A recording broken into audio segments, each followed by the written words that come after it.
عسلامة عسلامة ومرحبا بكم معنا في دبرتنا اليوم مع بعضنا باش نعملوا شكشوكة تونسية بالفول المصري، طيبة في حقها، قارزيتها، اتعشق، بنينة، قد ما نوصف وشوية. اللي حاجته بالبنة بالوصفة يقعد معي للاخر، وما تنساوش تشتركوا في القناة ويلا نبداو. للشكشوكة متاعنا نحتاجو كعيبات طماطم فريشكين، نحتاجو كمية من البطاطا، بصل وثوم.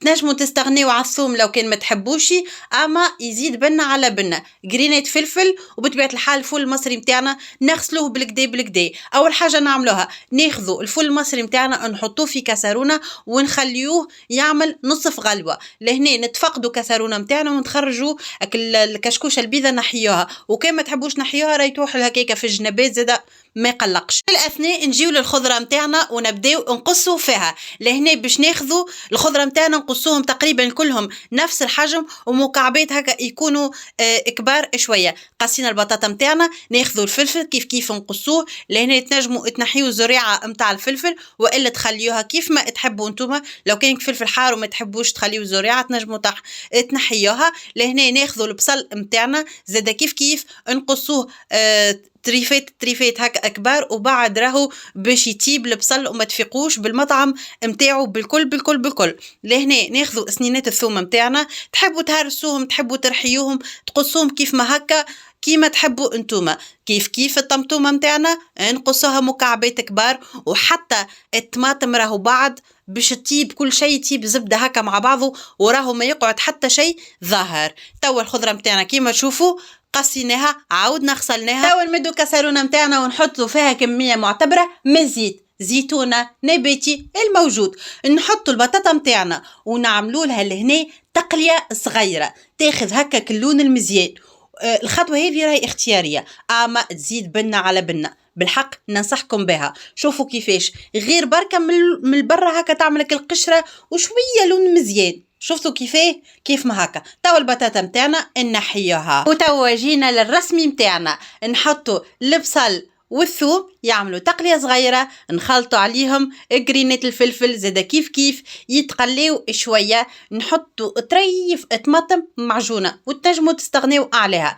افاحات نحطوا تابلو كرويه، فلفل أكحل، فلفل مهروش ولا فلفل أحمر كيما تحبوا نتوما، ملح حسب الرغبة. لهنا لفاحات الكل نحطوا منهم شوية تقريبا نص مغرفة من كل لفاح، ما عدا التابلو كروية كثرت منه شوية. لهنا نحطوا الطماطم متاعنا زاده كيف تعمل تقلية صغيرة، واللفاحات والخضرة الكلهم يشبعوا ببعضهم. توا يجي وقت نمرقوا حد الخضره نتاعنا ما نكثروش. وتوا نحطوا الفول المصري نتاعنا ونزيدوا معاهم شويه كمون. لهنا الكمون هذايا يعطي بنه على بنه وسر النكهه. لهنا دوبا ما نحطوا الفول المصري نخلطوا معاه البطاطا على خاطر الزوز راهم نفس طياب. وهذه هي الوصفه نتاعنا. توا لهنا نخليو المكونات الكل تطيب في راحتها، وحد لنا شكشوكه تونسية بالفول المصري طابت تعمل الكيف. الخطوة هذه اختيارية، الوالدة تعملها، ما نعرفش موجودة في الوصفة الزمنية وإلا لا. أمي تحط هكا البيض. خذيت الوصفة هذه من عندها وقعدنا نداولوا فيها. نحطوا 3 كعيبات أعظم أكاو نخلطوهم وخليوها يكملوا الطيب. وشوفوا ما شاء الله اك الزين وك العين وك الريحة والفيحة، وبالحق ريحتها تفحفح في حال وبنة على بنة. والحق متاع ربي نزيدوا على هكا كعيبات البيض زادتها بنة على بنة. شوفوا ما شاء الله كل شيء طاب في حقه. اما الخضرة متاعنا كلها طايبة زبدة، اما ما يجي زبدة. عرفتوا كيفاش كي تاكل تتبنن كل حاجة وحاجتها.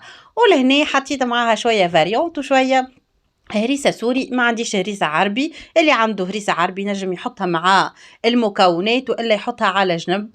ولهنا تاكلوها بالصحة وبالشفاء. ما تنسيوش تكتبوا لي رايكم لوتا في خانة التعليقات، وجربوها في وصفة أخرى وانتم تكونوا ديما بألف صحة وخير وعافية. وباي باي.